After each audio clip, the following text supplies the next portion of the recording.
Bom dia a todos, feliz sábado. Esse é o momento da oração intercessora, oração pelos pedidos. Certamente todos nós temos algum pedido a fazer ao nosso Deus, agradecimentos também. E você que deseja participar dessa oração, você pode ficar em pé, você também que está participando através da internet, você certamente também tem seus pedidos e agradecimentos a Deus. Participe conosco, então, dessa oração. Santo e eterno Deus, nosso Pai, nós te agradecemos, Senhor, por este sábado tão abençoado, tão feliz, em que estamos tendo na Tua presença.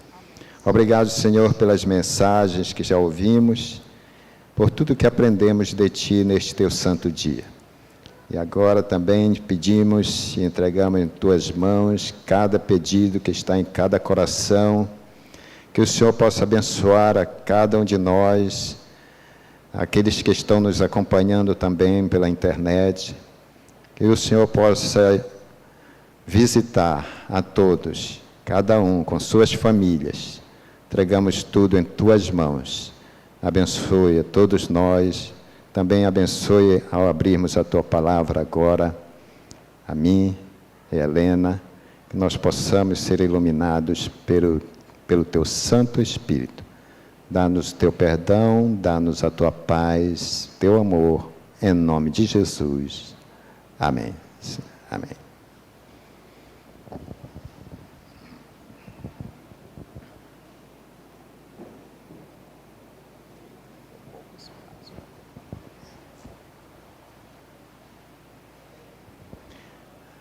Bem, irmãos, eu sou Sila.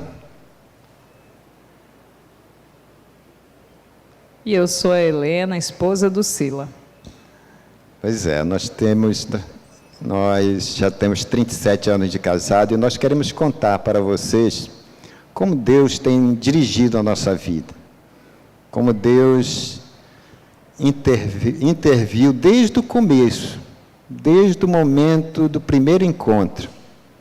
E a gente sentiu a mão de Deus e sentiu ao longo da nossa vida também. Ao longo do nosso tempo de casado, nos acompanha alguns textos da Bíblia. E a gente sempre que está passando por alguma situação, a gente vai pela palavra de Deus. E um dos textos que a gente leu logo no começo da nossa caminhada, na construção de uma família, foi o Salmo 128. Você pode abrir sua Bíblia no Salmo 128. A minha diz aqui, o título diz: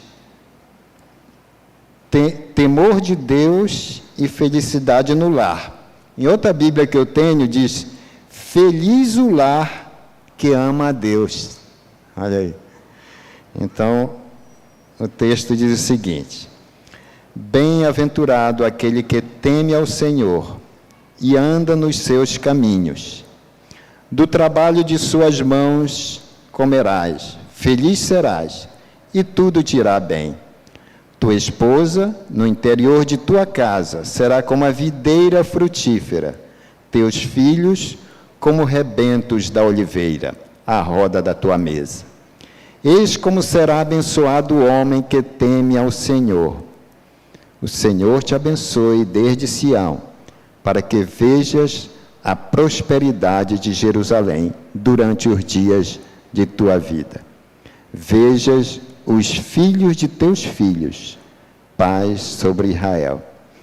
E a gente não imaginava que no começo, ao ler este salmo, iria acontecer exatamente como está escrito. Não é mesmo, Helena? É verdade.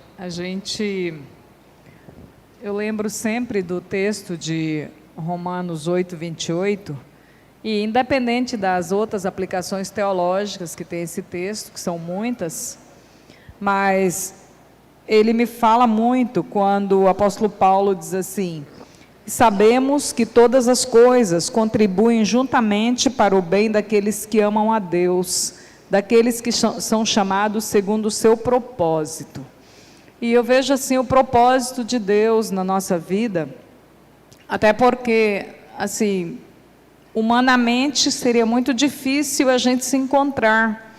Eu nasci no Paraná e morei lá durante bastante tempo, e depois, por umas situações de saúde da minha mãe, meus pais tiveram que vir para o norte. Ela não podia mais ficar nos invernos lá do Paraná. E aí a gente veio para o norte e fomos morar no interior do Amazonas, longe do Pará também, já que o Sila é paraense. E a gente esteve lá, fui para o colégio interno e depois retornei para Maués. E dificilmente a gente se encontraria, mas numa situação muito peculiar de uma amiga que ficou doente, teve que passar 15 dias na capital, e eu fui ocupar o lugar dela num posto telefônico, e que, não sei por que providências, foi no tempo que o Sila também teve que ir lá e usar esse serviço de telefonia justamente naquele período. Então, assim, foi muita coisa que normalmente as pessoas falam assim que são as coincidências, né?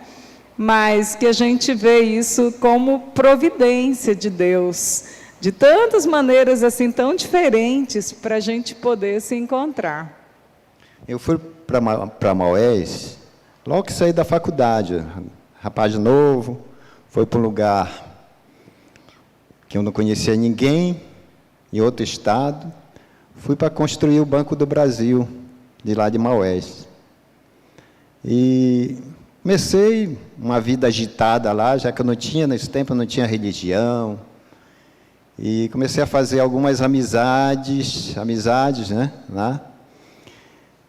Mas chegou um momento que não ficou muito bom a situação, e eu resolvi voltar para Belém. Acho que já estava lá uns 6 meses, 7 meses, quando eu resolvi voltar para Belém, não retornar para Maués. E quando eu cheguei em Belém, o diretor da empresa me convenceu a retornar. E eu retornei. No dia que eu retornei, no dia seguinte eu conheci a Helena. Então a gente vê em todos os detalhes a providência de Deus. E vai mostrando aqui, abrindo porta aqui e fazendo com que a gente tenha se encontrado nessas circunstâncias, até porque o nosso estilo de vida era completamente diferente. Eu não tinha religião, andava aí pelos mundão, né? E conheci essa pessoa, a Helena, uma menina que tinha acabado de sair do colégio interno, né? E aquilo foi até um choque para muitas pessoas, especialmente as pessoas da igreja, né? Mas mesmo as pessoas que não eram da igreja ficaram assim meio preocupadas, a ponto de o próprio gerente do Banco do Brasil, que era meu amigo, né? Era meu amigo, encontrar o pai dela, o seu Alfredo, e disse: seu Alfredo, não permita que isso continue, cuidado, sua filha acabou de chegar do colégio agora, não vai dar certo, não faça isso, não. Mas aí veio o convite logo, a gente, aos trancos e barrancos, a gente continuou, né? Mas aí quando foi no sábado, alguém bate na porta, e eu vou lá para ver quem era, imaginei alguém da obra, né? Eu disse: puxa, me acordando essa hora. E quando eu vejo uma moça linda lá fora, toda arrumadinha, com Bíblia, me convidando para ir para a igreja. Aí eu disse: mas igreja é sábado, por que não domingo? Aí que eu fui saber que existia a Igreja Adventista do Sétimo Dia. É interessante porque eu não sei a história de vocês, mas eu já nasci, meus pais já eram adventistas. Então, assim, toda a minha comunidade, as pessoas com quem eu convivia mais perto, todas eram adventistas. Então, os que não eram, mas como Maués é o berço do adventismo no Amazonas, acho que muitos de vocês sabem disso, o trabalho do pastor Léo Halliwell, essas coisas assim. Então, é uma cidade onde ou você é adventista, ou já foi em algumas situações, ou tem um parente, ou tem um amigo que é, e se não isso, mas você sabe o que é adventismo. Então, hoje está maior a cidade, mas na época era assim, tipo, para ter uma pessoa que não soubesse o que era igreja adventista, era bastante raro. Então, eu não imaginava que tinha alguém que não soubesse que não existia igreja adventista. Então, na minha ignorância naquele tempo, assim, né? E aí eu tive que conversar, explicar, e veio aquela conversa que eu nunca tinha tido com ninguém antes, dizer assim, peraí, mas, porque essa parte ele não era de igreja nenhuma, mas engraçado, que isso ele sabia. Mas Jesus já não morreu e já não acabou com esse negócio de lei, para que ainda precisa isso, né? Aí eu, puxa vida, né? Aí tive que ir lá buscar a Bíblia, né? Efésios, é verdade, né? 18:9, porque pela graça sois salvos por meio da fé. Isso não vem de vós, é dom de Deus, não vem das obras, para que ninguém se glorie. Eu disse, é totalmente verdade. Foi o primeiro estudo bíblico que eu recebi. Eu disse, nós não somos salvos por fazer nada, é a graça que nos salva. Mas quando a gente é salvo, a gente quer imitar Jesus que nos salvou. Falei um pouco para ele da questão da vinda de Cristo, por que ele morreu e tudo mais. E li para ele também Mateus 5, 17, 18, que diz assim, não cuideis que vim destruir a lei ou os profetas, não vim destruir, mas cumprir, porque em verdade vos digo que até que o céu e a terra passem, nem um jota ou um tio jamais passará da lei até que tudo se cumpra. Li João 15 também, Jesus dizendo, eu permaneço no amor do meu Pai, porque eu guardo os seus mandamentos, e se vocês me amam, vocês também permanecem no amor do Pai. E esses textos assim, que a maioria de nós já conhece bem, mas ele parece que nunca tinha ouvido falar. Então foi assim, um estudo bíblico interessante, antes de ele conseguir colocar o pé na igreja num sábado. Eu fui para a igreja. E lá eu assisti o primeiro sermão da Igreja Adventista. Vocês não imaginam quem foi que pregou. Não foi a Helena, não. Foi o irmão Manuel Carvalho. Nessa época ele estava trabalhando lá, a maioria que conhece. Ele foi administrador da igreja há vários anos aqui. Pois é, o Manuel Carvalho pregou sobre etiquetas trocadas. Depois de muitos anos, eu cheguei com ele aqui, eu falei para ele, ele ficou admirado, ele nem se lembrava mais desse sermão.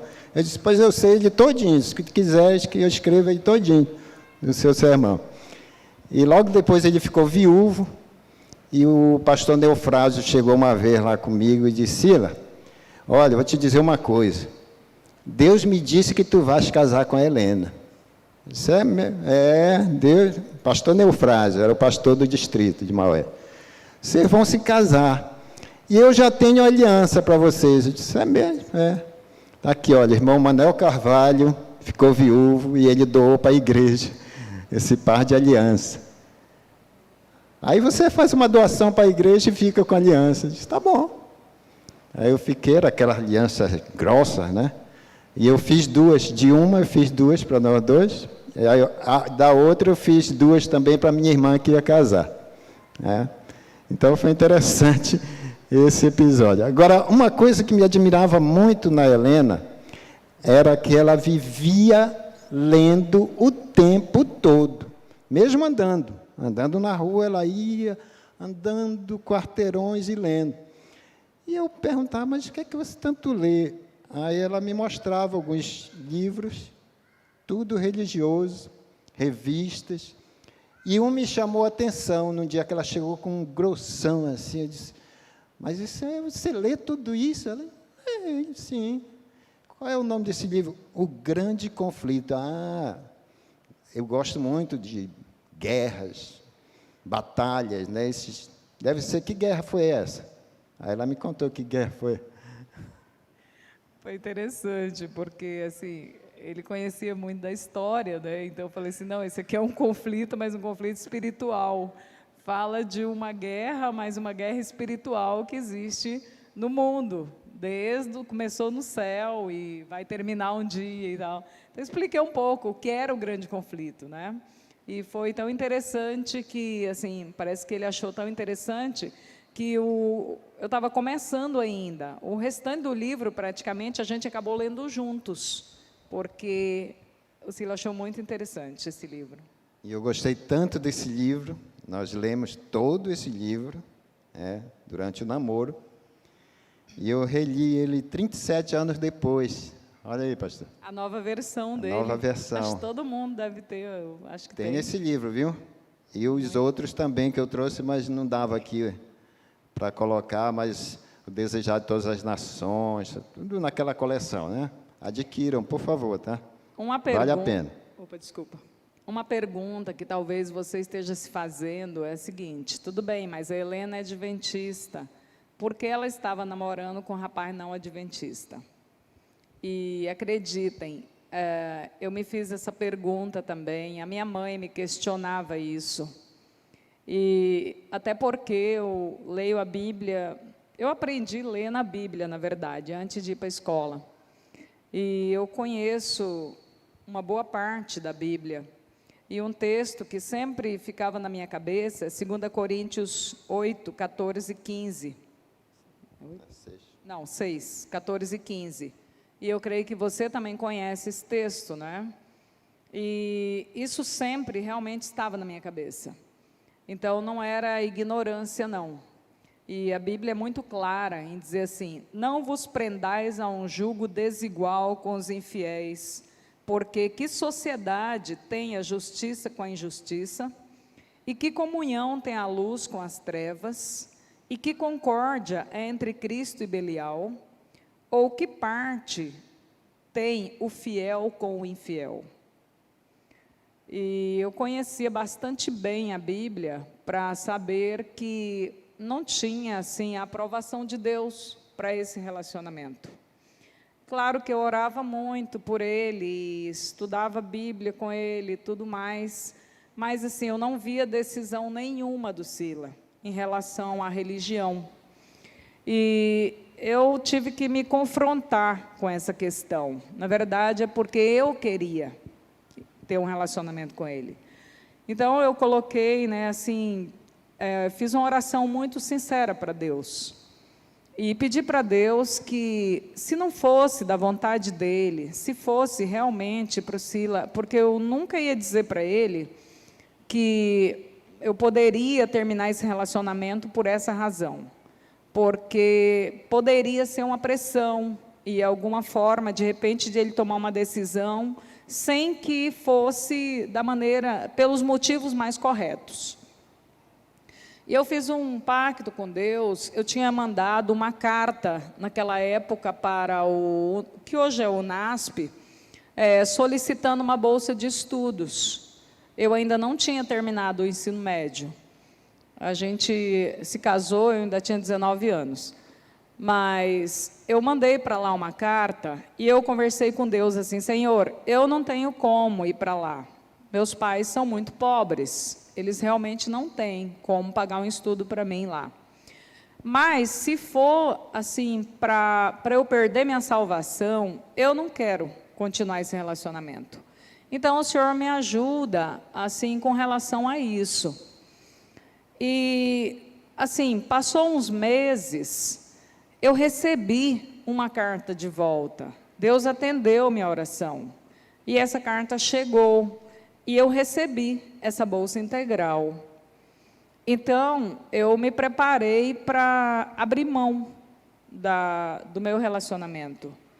E só que antes que eu tivesse tempo de até falar com meus pais sobre isso, a mamãe disse assim, vem aqui em casa. Eu estava trabalhando na cidade e eles moravam numa estrada perto da cidade. E aí a mamãe falou para a gente ir lá. Aí a gente foi e foi interessante. Deus me deu uma resposta muito interessante. Em um momento, a minha sogra perguntou qual era o meu plano, né, para o futuro. Aí eu comecei a falar para ela, olha, eu vou casar com a Helena, eu quero casar com a Helena, eu quero me batizar, eu quero me tornar um adventista. E eu comecei a falar tudo isso que eu sou hoje, né? E aí, depois, a Helena me chamou e disse, de uma coisa, isso é verdade, isso que você falou? Aí eu disse, olha, na realidade nem eu sabia que era verdade, não sei nem como eu falei aquilo, mas é exatamente o que eu quero, é isso que eu quero.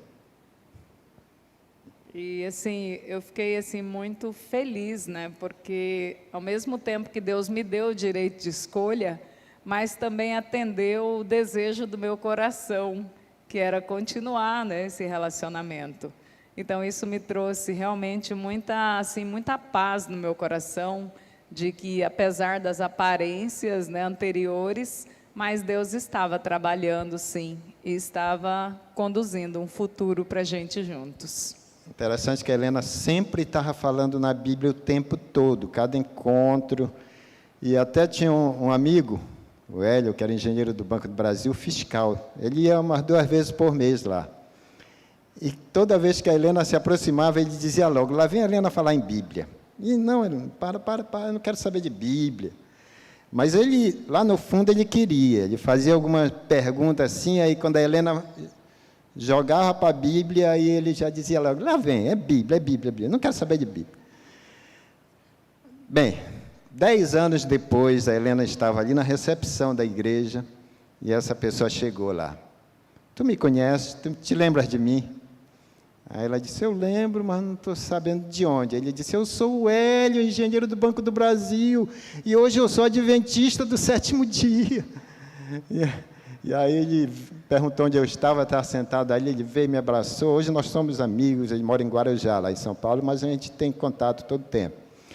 E ele me falando que essas conversas com a Helena influenciou muito na decisão dele. Bem, mas aí nós casamos, mas logo depois que casamos, veio os filhos, né? E agora? Na verdade, só para você situar assim, embora o Silas tivesse se batizado e tudo, mas eu devo esclarecer isso aqui. A vida a dois com uma pessoa que não tinha princípios cristãos, ela é muito difícil. É os nossos primeiros anos de casamento, até porque a gente se conheceu e se casou num período muito rápido, foram 7 meses. Então, não deu assim muito tempo de a gente conhecer tão bem um ao outro. E é um desafio muito grande. Então, você que talvez esteja convivendo hoje num relacionamento com uma pessoa, que você é cristão, a pessoa não é, busque muito a Deus, porque não é fácil. Princípios é algo assim muito sério. E, como eu falei, eu tenho princípios religiosos bíblicos desde que eu me entendo nesse mundo. Então, a nossa adaptação, ela foi uma adaptação bastante difícil.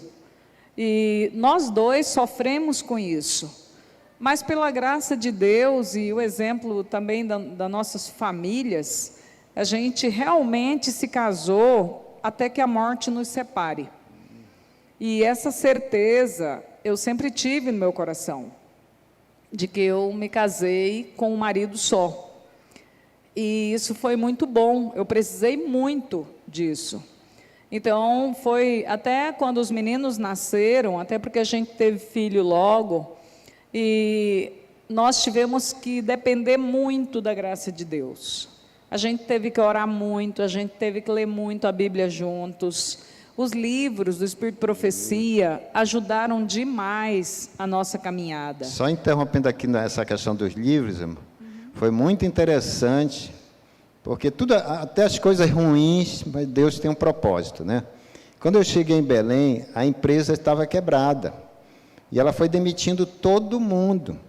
Só ficou eu, que eu fazia tudo. A dona Raidi, que era contadora, a irmã do nosso ex-governador Jatene. E o Antônio, mecanógrafo. Era só esses três que sobraram. E eu não tinha o que fazer, me fechava na minha sala e ficava lendo. Então eu li Desejar de Todas as Nações, Patriarcas e Profetas, Profetas e Reis, História da Redenção, Parábola de Jesus. Era Deus me preparando para uma missão futura. Porque uma coisa é verdade, irmãos. A base que a gente tem no estudo bíblico, que a gente faz quando se batiza, ela é importantíssima. Mas ela nunca vai ser suficiente. Até porque a Bíblia é um livro que a gente vai passar a eternidade ainda para compreender tudo que tem. Então, essa revelação que Deus deu através da profetisa Ellen White, ela ajuda demais a gente ampliar a nossa compreensão da Bíblia, do plano de Deus para a nossa vida.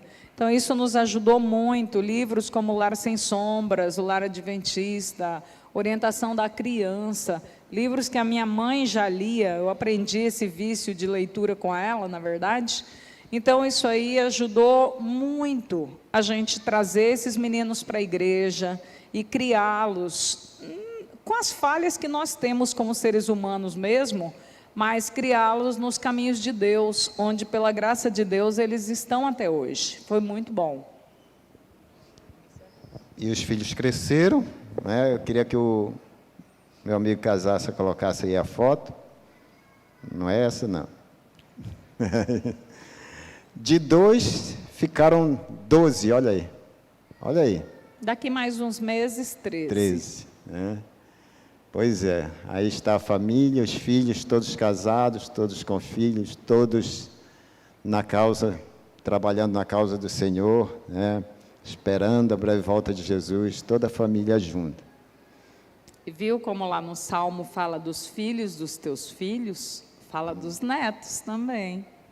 Pois é, mas aquilo que a Helena falou das diferenças, a gente considera um ponto da virada. Aí foi quando começaram aquelas jornadas espirituais. Quanto tempo faz, pastor, lembra? Uns 10 anos, mais ou menos, né? Um pouquinho mais até.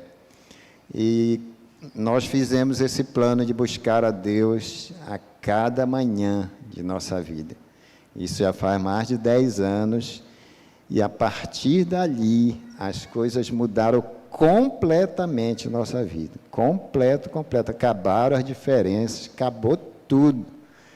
E nós passamos a viver a fase mais feliz da nossa vida a partir daí. Foi, amor? É interessante porque, assim, com o passar do tempo, é claro que a gente vê muito... É como o Espírito de Profecia diz, a gente começa, depois que casa, a ver defeitos que a gente nem imaginava, mas começa também a ver qualidades que a gente nem suspeitava que elas existiam no outro. E isso é muito bom. E assim, os meninos cresceram, graças a Deus a gente sempre prezou muito pela educação cristã, mesmo quando eu não trabalhava na escola adventista, como eu trabalho hoje, mas os nossos filhos nunca tiveram outra escola que não fosse a escola adventista. E isso foi assim uma base muito boa de fortalecimento da espiritualidade deles também. Mas, ao mesmo tempo, a gente sempre se envolveu com as programações da igreja. Olha essas programações que tem todo domingo aqui, do consultório de família.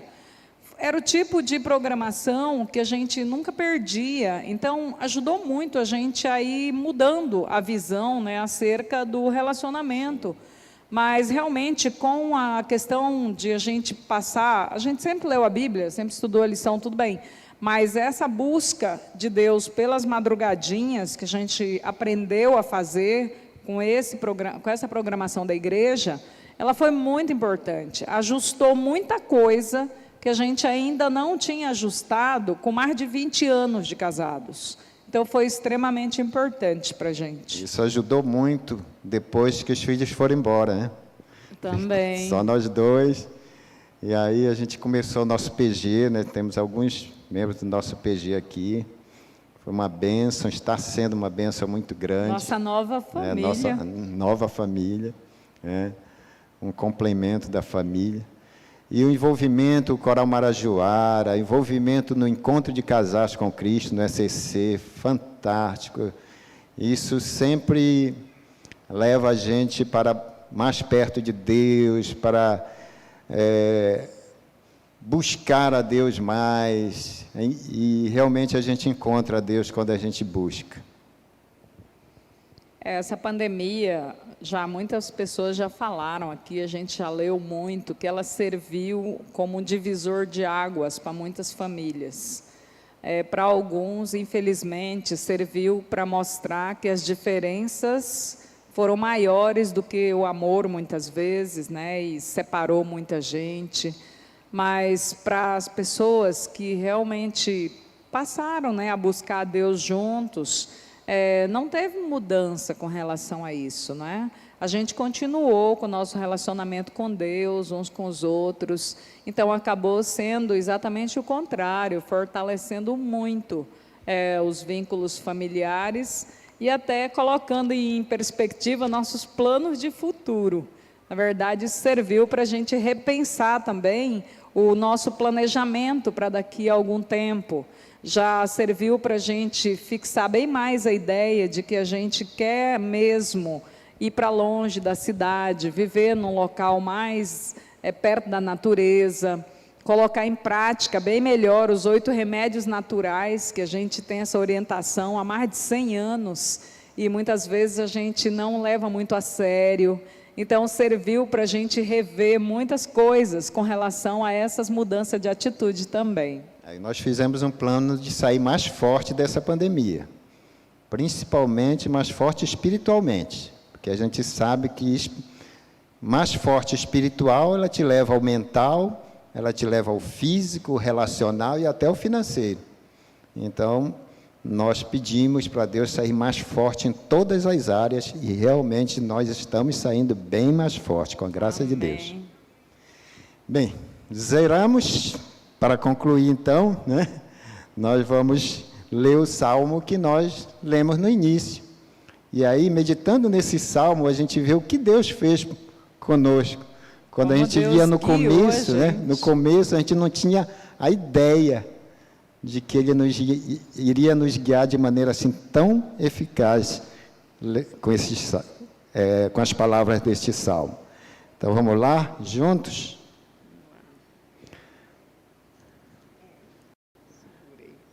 Bem-aventurado aquele que teme ao Senhor e anda nos seus caminhos. Do trabalho de tuas mãos comerás, feliz serás, e tudo te irá bem. Tua esposa no interior de tua casa será como a videira frutífera, teus filhos como rebentos da oliveira, à roda da tua mesa. Eis como será abençoado o homem que teme ao Senhor. O Senhor te abençoe desde Sião, para que vejas a prosperidade de Jerusalém durante os dias da tua vida. Vejam os filhos de teus filhos, paz sobre Israel. Amém. Amém. Vamos orar, se você quiser levantar. Senhor, nosso Deus amado, poderoso, nós te louvamos, meu Deus, por ter tido essa ideia divina de criação da família. Nós te louvamos porque nós temos experimentado, mesmo com os reveses do pecado e dos erros que cometemos, mas nós temos experimentado, Pai, como é bom a gente perseverar nos teus caminhos, como o Senhor nos abençoa, como o Senhor nos dá muito mais do que aquilo que nós possamos pedir ou merecer. Te agradecemos pela família, pelas famílias da nossa igreja, pelas famílias que acabaram se tornando também os pequenos grupos. Te louvamos, Pai, porque o Senhor tem nos conduzido, nos guiado, e nos permitido, Pai, muito mais do que, na verdade, a gente pensou que poderia ter. Nós te pedimos especialmente por aquelas famílias que têm tido problemas, famílias, meu Deus, que por razões que o Senhor conhece, ainda não estão vivendo bem, ainda têm dificuldades, que eles não desistam, meu Deus, que eles possam perseverar, sabendo que o teu plano é o melhor plano, e assim possamos um dia, quem sabe muito breve, estarmos juntos com uma grande família no reino dos céus. Amém. Cuida de nós, perdoa os nossos pecados, muitas vezes a gente falha, mas que o Senhor continue tendo misericórdia de nós, nos perdoando e nos dando forças para a gente seguir em frente. Pedimos essas bênçãos e já agradecemos muito, pedimos que o Senhor nos mantenha tranquilos durante o restante desse sábado, que ainda possamos ter horas de comunhão contigo e assim possamos agora retornar em paz aos nossos lares. Já te agradecemos por tudo isso, em nome e por amor de Jesus. Amém, Senhor.